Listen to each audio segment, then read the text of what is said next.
Retired शायद उस्मानी साहब हमारे साथ मौजूद हैं कुछ लम्हों के लिए। सर, बात ये चल रही है कि पेशावर हाई कोर्ट का जो फैसला है जिसमें बल्ले का निशान दे दिया गया है तहरीक इंसाफ को, कहा यह जा रहा है कि पेशावर हाई कोर्ट की जुरिस्डिक्शन सिर्फ पेशावर तक है।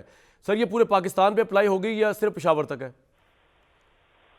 देखिए, ये बड़ा डाउटफुल मामला है क्योंकि इलेक्शन कमीशन जो है वो एक फेडरल अदारा है। अच्छा। जिसका बेस इस्लामाबाद में है। तो अगर कोई अपील फाइल करनी होती है तो वो इस्लामाबाद हाई कोर्ट में उसकी जुरिस्डिक्शन होती है। तो पेशावर हाई कोर्ट में फाइल करने का तो मुझे जवाब समझ नहीं आई, सिवाय इसके कि जो माजी में जो चीज़ें होती रही हैं, मसलन पीटीआई ख़ास तौर से उसको इस्लामाबाद हाई कोर्ट पे कोई ख़ास वो फेथ नहीं है जी। तो इस वजह से वो करती है। तो इस वजह से शायद उन्होंने पेशावर में किया था। लेकिन जुरिस्डिक्शन का एक इशू है जो कि यकीनन सामने आ सकता है अगर इसके बाद कोई कार्रवाई हो।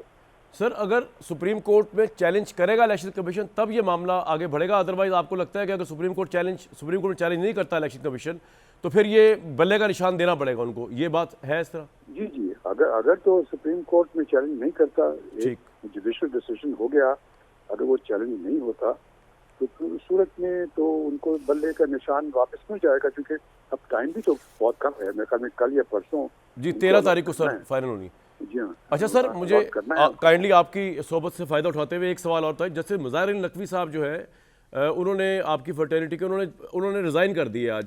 उन पर करप्शन के चार्जेस थे, उनके ऊपर एक पॉलिटिकल पार्टी के साथ मिलकर चीज़ों को मैनेज करने के चार्जेस थे।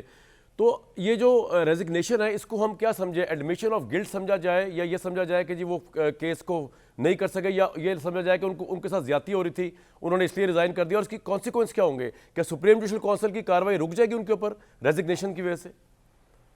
देखिए, जो सुप्रीम जुडिशल काउंसिल के मामला हैं वो आर्टिकल 209 के तहत होते हैं।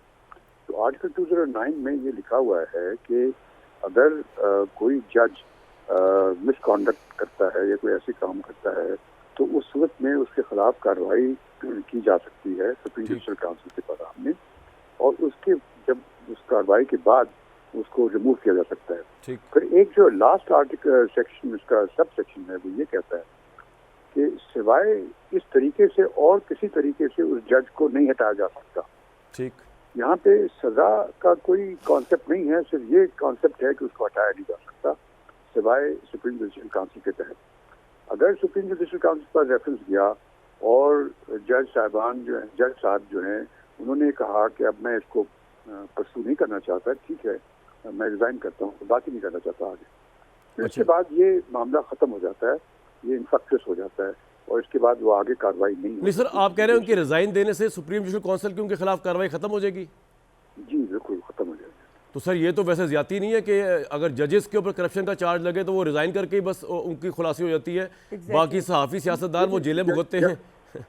जजेस की सजा एक ही होती है जी, वो ये होती है कि आप वो अपनी पोजीशन से उनको हटा दिया जाता है, उनको फिर आप प्रोसिक्यूट नहीं कर सकते किसी के सामने। अगर ऐसा होने लगे तो फिर कोई जज बनेगा ही नहीं सर। लेकिन शाइख साहब, जैसे मुज़ाहिर नकवी साहब के ऊपर तो गुलबर्ग लाहौर में 2 कनाल के प्लॉट से लेके पता नहीं करप्शन कितने, वो पैसे वापस नहीं लेने कोर्ट ने उनसे, अगर साबित हो जाए कि उन्होंने करप्शन की थी? ये उसके लिए फिर बाद में जो गवर्नमेंट है वो उनके खिलाफ अलग केस फाइल कर। बिल्कुल ठीक, कार्रवाई शुरू कर सकती है। बिल्कुल, ये बड़ी फेयर बात आपने की, बिल्कुल सही, उसकी रुकावट नहीं है। बिल्कुल ठीक। Sir, thank you so much.